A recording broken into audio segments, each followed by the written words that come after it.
and there's somebody that needs you. I didn't say want. I said there's somebody that needs you. And because you're willing to let go of what you think this should look like and go into this willingly, because I don't want you going into it with a stank attitude. I don't want you doing that. But I do want you to be open to say, you know what, let me just try this.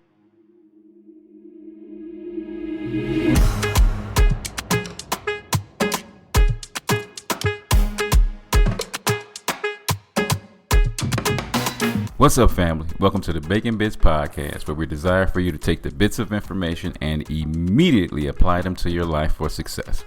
The ground rules for our podcast is that it will always, and I mean always, be encouraging, uplifting, and informative. The areas of life that we will be talking about on the Bacon Bits Podcast is dealing with having a balanced life. And I need to hear y'all say it. Say valuable. Information applied equals success. And that wonderful voice that you hear on the other microphone that's in place is the wonderful, hilarious, spectacular, bubbly, exciting Mrs. Diana Acosta Bacon. How are you doing, my love? Hey, babe. Hey, I'm boo. good. And I'm super excited to have her back up on here. I know we haven't heard her voice in a while. And we are going to be jumping into the topic of willingness. I don't know. This was really on my heart a lot lately, is willingness. And I want to hit it from two different angles. Willingness to sacrifice something meaningful to you, and doing something that you have never done before. Be willing, because I think a lot of times in our lives we have stuff that we want to do, but we're not willing to take the chance, take the risk, take the leap of faith to go and do it. We really want to do it, but are we willing to do it? And sometimes we're not willing to do it because it doesn't come the way we want it to come. So I think that's a big one. So I really wanted to just talk about that. To start off with the first part, to sacrifice something meaningful to you. Because if we're not careful, we will hold on to some things that are near and dear to our hearts. But sometimes it's time you have to be willing to let it go. I think about desiring to be married one time forever. And that didn't happen. And I had to have a funeral for that. So it's being willing to let that go. Because sometimes the stuff that we want to happen, it didn't happen the way we wanted it to happen. And sometimes we're still lingering, talking about years later, holding on to that thing, and it's gone. It ain't coming back. People that were playing sports, and guess what? It's a time to finally let that go. That guess what? You ain't going pro. It ain't gonna happen. That singing contract, you ain't gonna get it. It's a willingness to say, you know what? I'm willing to sacrifice this thing. Because I really wanted it to happen, but it just wasn't meant to be. And that's a hard thing to let go sometimes, to be willing to let it go, because like I said, people be holding on to stuff for so long, and you be like, man, that was years ago. It's time to really relinquish that. But sometimes when we let that go, that was so much a part of us that we're not willing to let it go. And I think about this, at the rehab, y'all hear me bring up my rehab where I work at, drugs and alcohol. It's because they have, almost the label of being an alcoholic or a drug addict was so meaningful to them that they're to a point now, like, if I let that go, like, who am I as an individual? I don't even know who I am without the drugs and alcohol. And it's getting to that point of being willing to let go of that image of themselves and be this new version that is exciting, captivating, purposeful. And that's hard sometimes, because all you've known is this thing of what I used to be called and what I used to do, and trying to let that go. My love, your take on that? Well, I think first, people's definition of sacrifice could be pretty extreme as to like killing an animal or sacrificing, or something has to die, or a huge loss of something, right, that you give up. But the reality, it is a loss of something, but for the sake of something better. Yeah. And I think we first want to define, when we're talking of sacrifice, what we mean. We don't mean like get an altar and sacrifice. Right. But the same way that we're talking sacrifice is, for instance, as parents, we sacrificed our sleep. We sacrificed our desires of what we wanted to do with money to take care of our children, yes, to give them what they needed, right? And same now, like my grandchildren, if they want to spend time with me, they are willing to sacrifice a little bit of video game time to spend time with abuelita maybe, and our kids maybe not hang out with their friends that they would much rather hang out with, if truth be told. But sometimes we have to make sacrifices to maintain relationships, and you want to let people you say you love know you love them, and part of that is sacrificing your time, and some of that is the money. Right now we're starting to prepare for Christmas, and people unfortunately too many people go into debt because they feel the need. I don't know where that comes from, but it doesn't mean you have to sacrifice all your hard-earned money and all your savings. There's so many different ways that we can still let other people know that we care about them and we want a healthy relationship with them that isn't going to cost us, a huge amount of money. But sacrificing your idea of what was, I think, to begin with a sacrifice, for me, it means changing my mind. I first have to change my mind about what I believe is my reality. And, the reality is, what you believe is your reality is your reality. Whether it's real or not, it's what you believe. So therefore, it's your reality. Yeah. And I know something I had to get to the point where I had to change my mind about how I felt about my healing, even that it was a possibility to get better, because I was told by doctors, neurologists, if it doesn't happen in the first year, it's not going to happen. So the reality was I had to change my mind because I didn't think it was possible. My hope was kind of lost, and it was kind of just stuck in this limbo place of thinking. In my mind, I thought I could get better if I tried harder, but it wasn't working. So I know most people have heard the podcast about the mushrooms. If you haven't, go back and listen. 5 years later, I changed my mind. Yeah. I chose to have hope that things might get better. Something that I was surprised myself with was I chose to go back and study something to become and get certified in a different area. I wanted to be an end-of-life doula, death doula, and I've been wanting to do that for years. But the reality was I had to study and I had to get certified, and that definitely did not seem appealing to me. I failed every year in high school. I barely passed night school. And school is definitely not something I wanted to do, but I chose to change my mind. I sacrificed my old ideas of myself. I sacrificed the old patterns of this is as far as I can go because I'm not going to understand, much less after 2 brain surgeries. I'm like, it's going to be too hard for me. I can't do this. I'm disabled.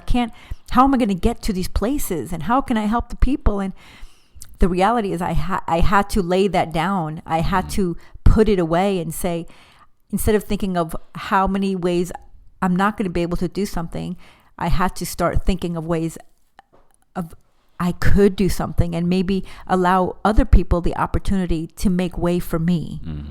Right? Yeah. So that was a big one. And the big movement of let them, right? Yeah. That's a big one for being vulnerable and sacrificing something, whether it be ideas, whether it be patterns, whether it be lifestyles. Let them.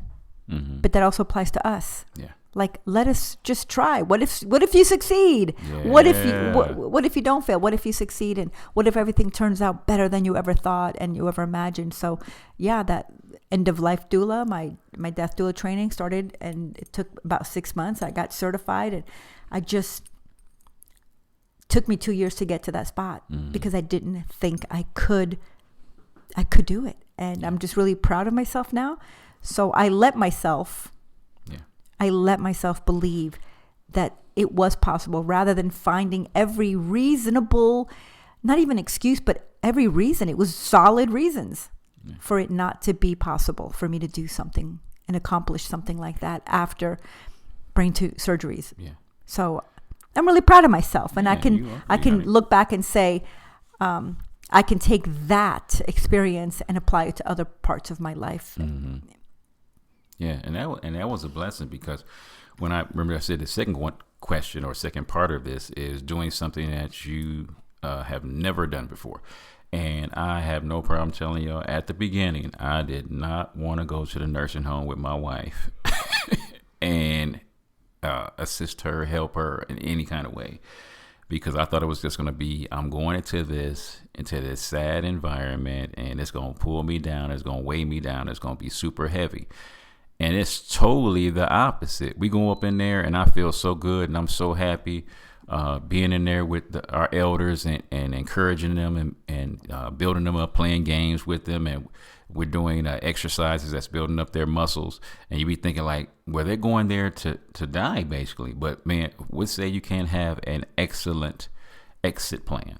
That's the part I think we don't think about enough. We to have an excellent exit plan. I don't just want to sit there, mope, watch TV, and die. I'm like, how can I pour into people, be encouraging and uplifting all the way up until my last breath? That's my greatest desire.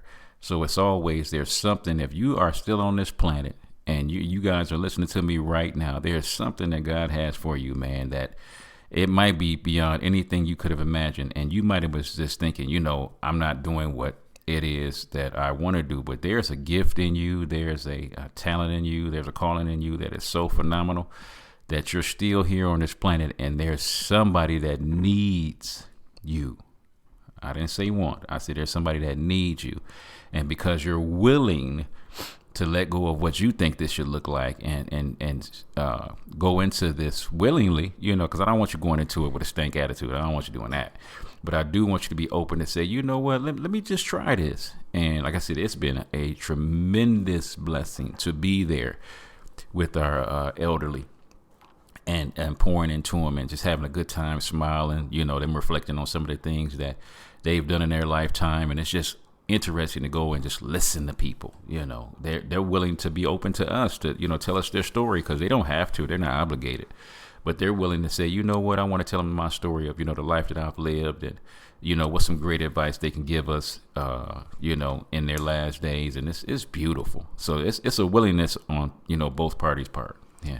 Yeah. And I completely agree with you. Sometimes circumstances or life puts you in situations that you did not choose for yourself, but don't have a stank attitude. Yeah. Find a way to make it a good experience.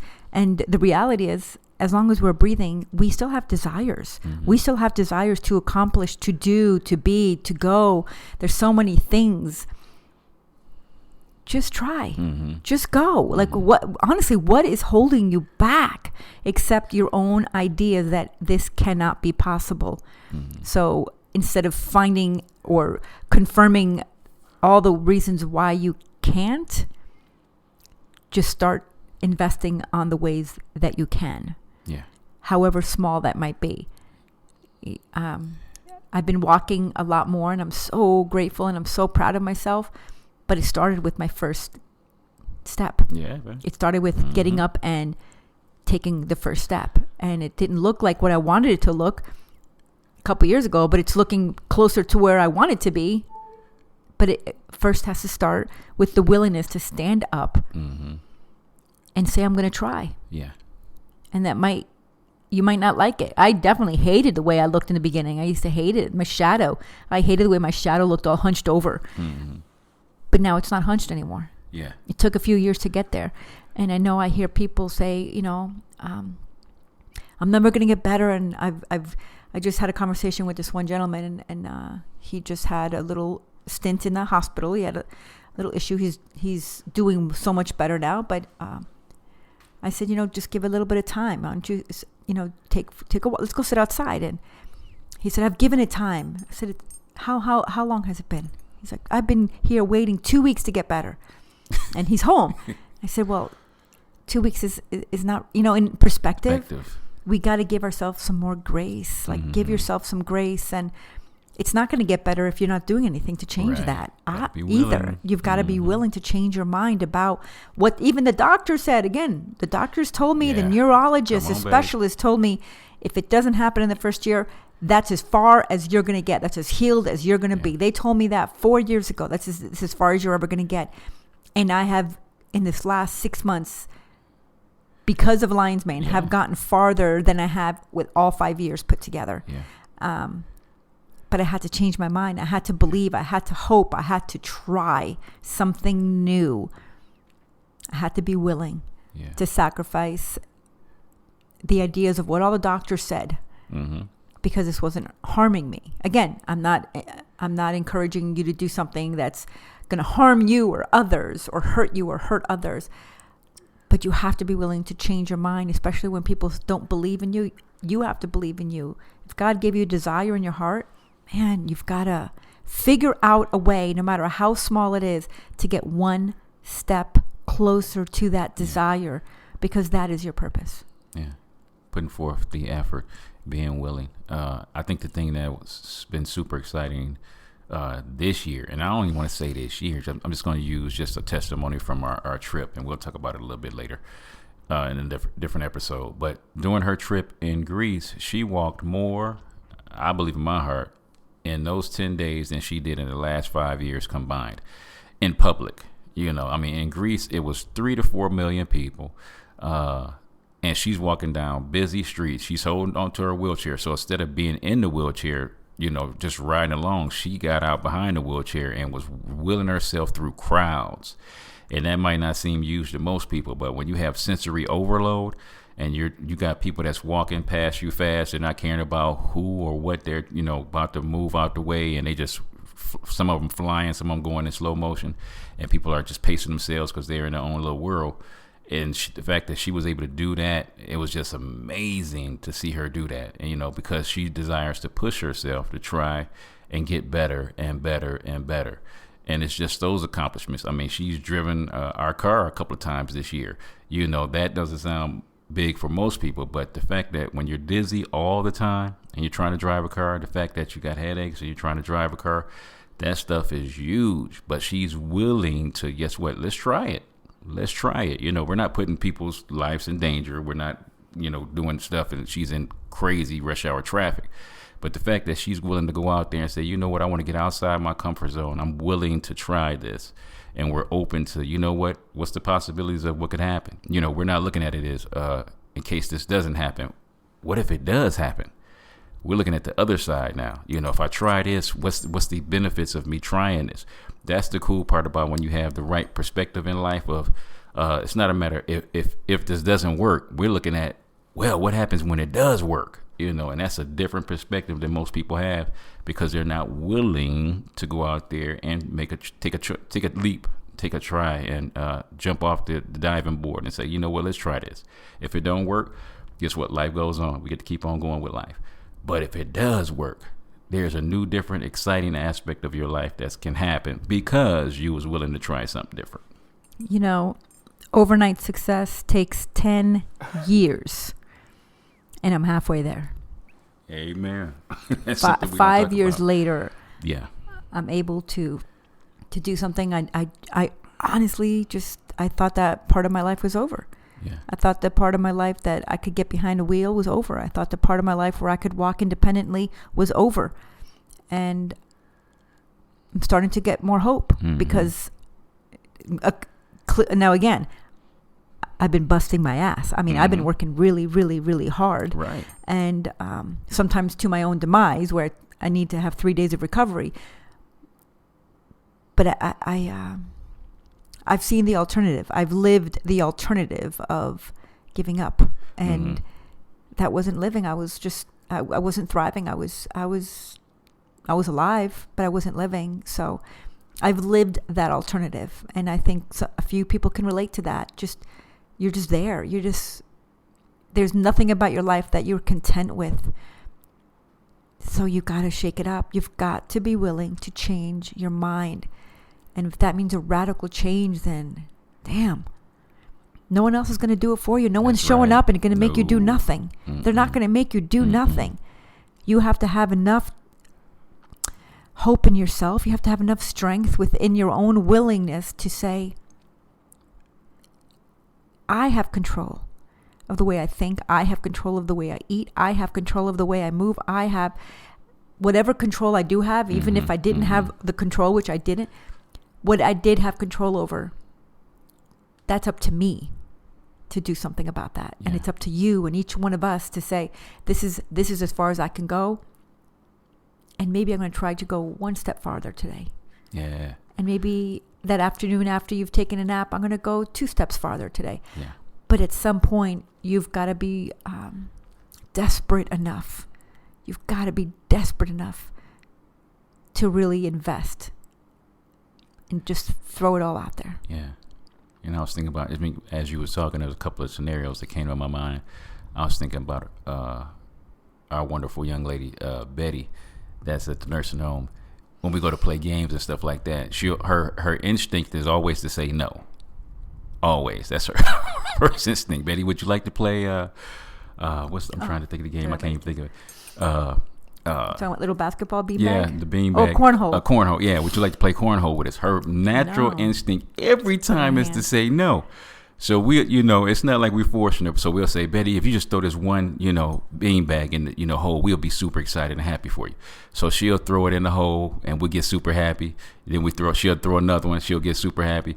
She'll throw another one. And then she'll be laughing like a little kid because, we're cheering her on and making her happy. And she would have never got that happiness if she wasn't willing to throw the beanbag. And that's super important. Yeah. And the reality is, some of our residents have Alzheimer's and dementia, and they don't know what's happening. Right. So it's just a matter of walking over and putting something in their hand and holding their hand and doing it the first time and doing it with them together.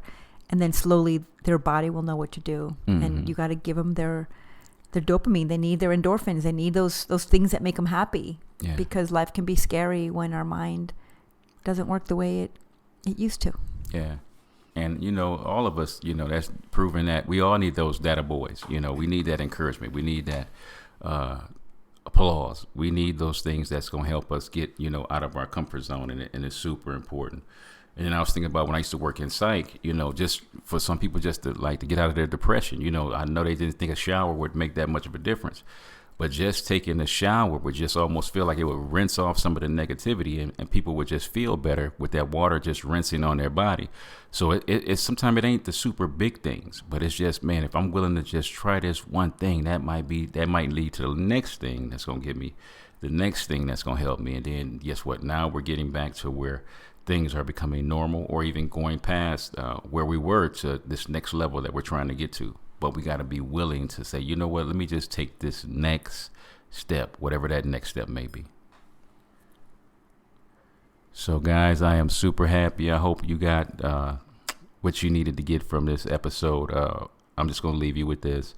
I want you to think about this. What are you willing to sacrifice that is something meaningful to you to get to this next level and doing something that you have never done before?